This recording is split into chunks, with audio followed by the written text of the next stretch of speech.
I lost a really close family member to me that was always there for me to support me growing up.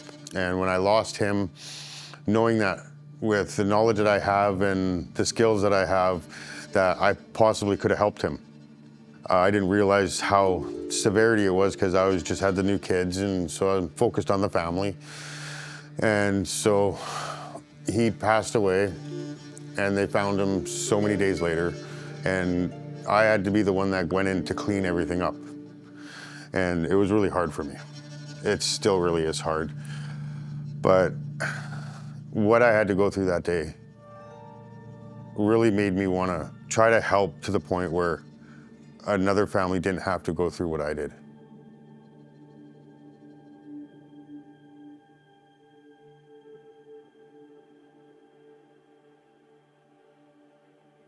My name is Sean Gurels. I live in Mission, BC. I'm 45 years old. This program started originally as Cannabis Substitution project from Vancouver with a gentleman named Neil Magnuson. The Cannabis Substitution project is a program where we use high-dose edibles to offset the opioid crisis within the homeless. It helps with withdrawals, it helps with sleep, it helps with managing pain, helps with so many different things. And it really helps them to not want to, like if you give them the proper dosage of a high dose, you can help them not want to do whatever drug of choice that they're using. So.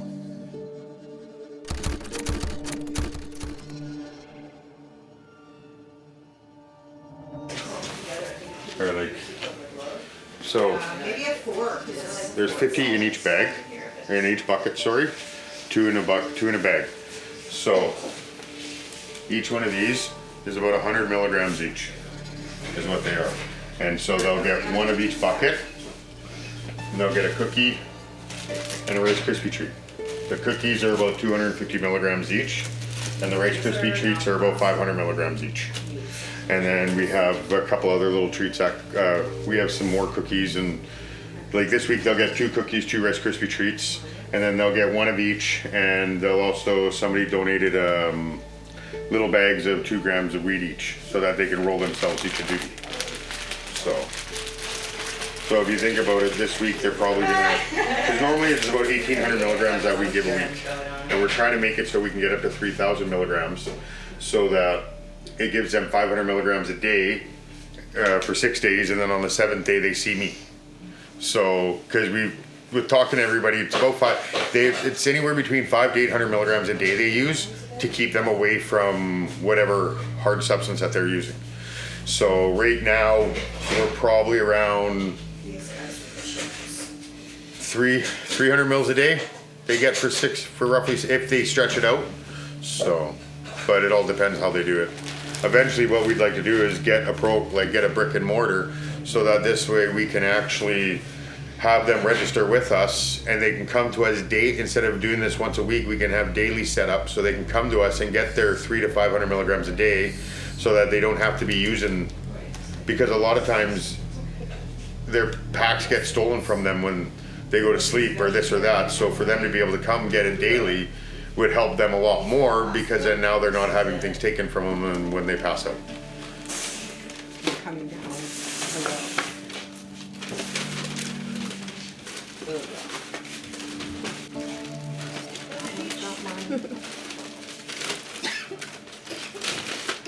But, you know, I couldn't do it without the support of everybody in Mission here. Like, the town and the people have been so amazing and so blessing, and like, I don't know if I'd be able to be as successful as I was if I was somewhere else, because like the compassion and the love in this community is just overwhelming. I was working as an iron worker up in the Yukon. Well, I got into an accident. We hit a rock-faced mountain in the snow, flipped a bunch of times, messed me up. Took about 10 years to finally get the proper doctors and the proper x-rays and stuff to know what was going on. Well, I ended up getting a new neck put in, a titanium cage and plate put into my neck. And I refused to take painkillers, refused. So I'd always grown weed to smoke and that for myself. And so me and a friend, when I ended up having to go for surgery, the day I got my results from the doctors of how bad my neck really was, it was 7 days later that I ended up on the surgery table getting a new neck put in. It's between losing somebody really close to me and having to deal with deliberating pain on a daily basis. And it was because of cannabis is what got me through it. And I know a lot of people don't understand it, which is fine. It's totally acceptable, you know what I mean? But I know firsthand the power it can do for healing and everything like that. So I'm 23 years clean and sober because of marijuana. Now, if I can help somebody else out, I'm gonna do it every single time.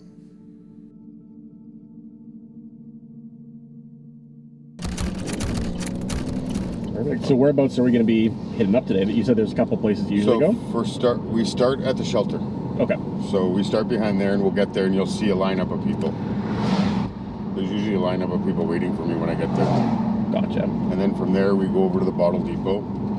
And then from there, depending on how much is left, is if we make it out to how many camps by the river, right? Mm-hmm.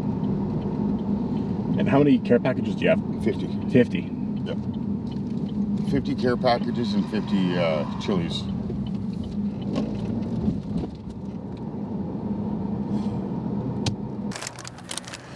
Here you go, Mama. Thank you. How you doing, sweetheart? Good. I missed you. I love you. Yeah, I love you too. Well, I love seeing your beautiful smiles every Saturday morning. Here you go, hold up.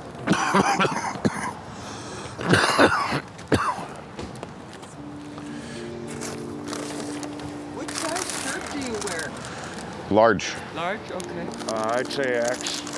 Extra large, large, don't matter. Thanks, Sean. If it's the winter, it's extra large. Right. If it's a summer, it's a large. Awesome, brother. Thank you. Spoons in the bag, remember? Perfect, yeah. Hey, man. Any of you guys need any smokes? No, I'm good. Thank you. Here, you want to hand a few out? Awesome. I got another pack, so if you want to give them a couple each, that's fine. All right. It's so easy to get into that rut. But I think what helped me was when my buddy helped me create the gummy. And then once, because we would sample it and give samples out left, right, and center to figure out how it was working, the taste and everything like that. And the more feedback that came back of saying how it helped them sleep, how they can manage their day now, you know, they're accomplishing things. Like I've got people that used to take like 30 pills in a day. Now they're down to 10. And they can interact with their kids and their grandkids and, you know, like knowing what it can do to my friends and family, I had to put that out there. I had to help. You know, like there was no other ifs, ands, or buts about it. You know, it's not about the funds. It's not about making money. It's about helping people. Love the service. And this gentleman busts his ass every Saturday, and look, he's kind of injured, and he's helping out everybody. I love it. Oh, if we don't have their trust, we have no program. Simple as that. They have to believe that we're there for them. There's no judgment. There's no questions asked, right? Everybody that volunteers with me, everybody that helps me has lived this lifestyle, knows the lifestyle, and knows that cannabis can help and do good. So that makes things a lot easier. So being able to help people that you can relate to makes the world a difference because you can understand their situation. You know, I've been there. I've been homeless twice, once due to drugs, once due to finances, right? So it's a struggle.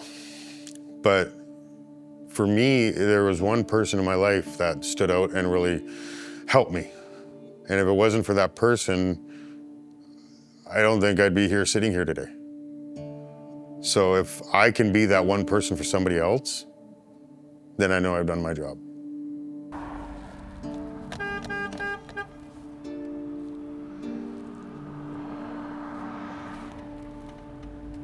Calvin, my buddy Calvin. He knows you're here. Yeah. Come on. That's my boys. Yes, that's my boys. How you doing today? Yeah, that's Luca. Luca's good. Yep, he's with me today, okay? Where's Mama?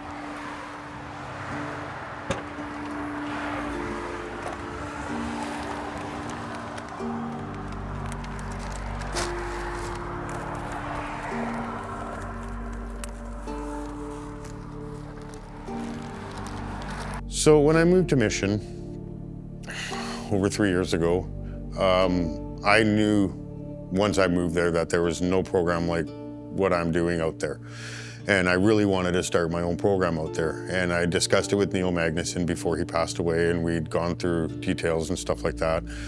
But before I launched my program, what I decided to do was start volunteering serving food and handing out clothes. So every weekend I would get involved with a certain group that would go down and set up tents, and we'd set up the tables and we'd have the clothes set out. We'd have hot meals ready to serve out. And so that's what I started doing. So for the first 3-4 months before I even started my program, I was there every weekend serving food, talking to them, getting to know them, and letting them know that I'm there to help. So I just spent the time getting to know them, talking to them, being there, letting them see that I'm there every weekend. And about 4 months into helping them, that's when I implemented my program. So, and yeah, it's just, I get more respect from the homeless than I do working folks when I discuss this, my program and stuff like that. And it's really bothersome, but everybody has their own opinion. It's not my place to change their mind. I can only show them what I do, how I do it, and either they're on board or they're not. And I think one of my favorite things about starting the program, since I've started the program, is we've been able to help a few people get off the streets. And there's one person in particular that just melts my heart every time. He's in his mid-20s. He's got a child, you know, but the drugs got the best of him. Now he's got himself clean. He's got himself his own apartment. He's back working full time, and he's got 50-50 custody of his child again. And him and the mother are in talks about trying to make things work, you know? So like to know that I've been able to help a father, somebody's son, brother, sister, whatever, you know, get back to where they really want to be is the best feeling. Like, that's my payment right there. So.